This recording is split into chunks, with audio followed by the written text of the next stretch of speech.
Brothers and sisters, welcome to Coffee Conversations in Christ, where we have candid conversations about Catholicism in the world today with a cup of coffee in hand.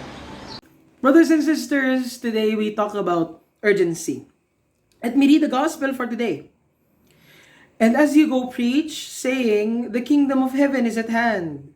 Heal the sick, raise the dead, cleanse the lepers, cast out demons. Freely you received, freely give. Do not acquire gold or silver or copper for your money belts, or a bag for your journey, or even 2 tunics, or sandals, or a staff. For the worker is worthy of his support. And into whatever city or village you enter, inquire who is worthy in it, and abide there until you go away. And as you enter the house, give it your greeting. And if the house is worthy, let your greeting of peace come upon it. But if it is not worthy, let your greeting of peace return to you. And whoever does not receive you, nor heed your words as you go out of that house or that city, shake off the dust of your feet.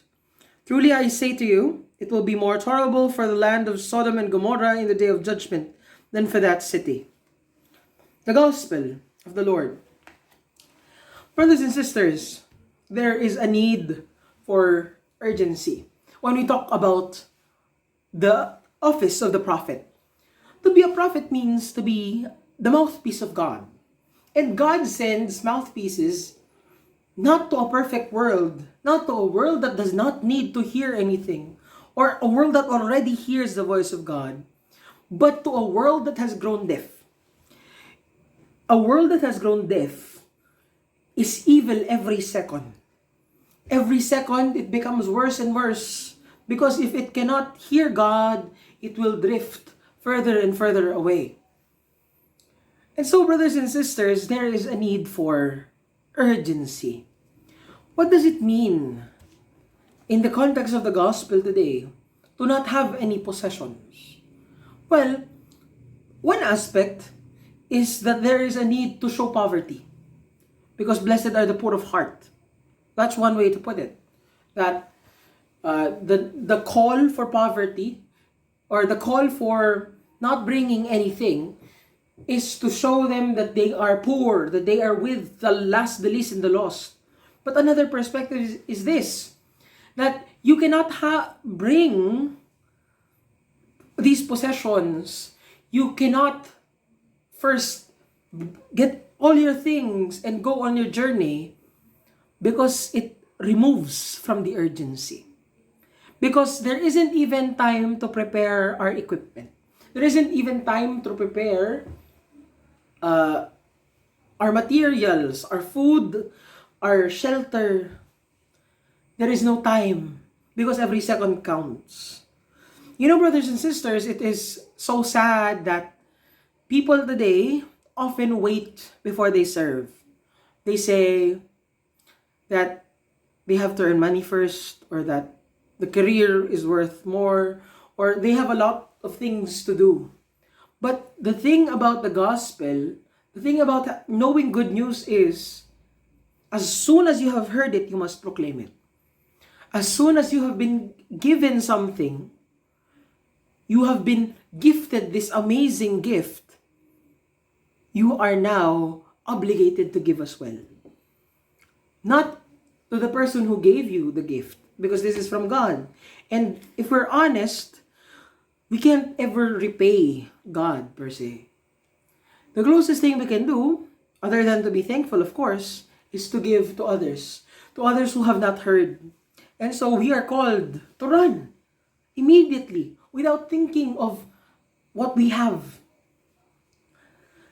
It is like a person in a burning house who must run outside of the burning house. He should not think of bringing everything with him, of getting all of these extra trinkets to bring with him because of sentimentality. No. What does he do? He gets what is important and runs away. In the same way, the world is burning. This is a burning house.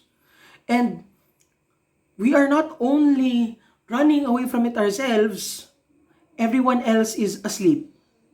And we are obligated to wake them up. So there is no time to bring anything else. Because the most important thing is the soul. But God assures us that my grace alone is enough.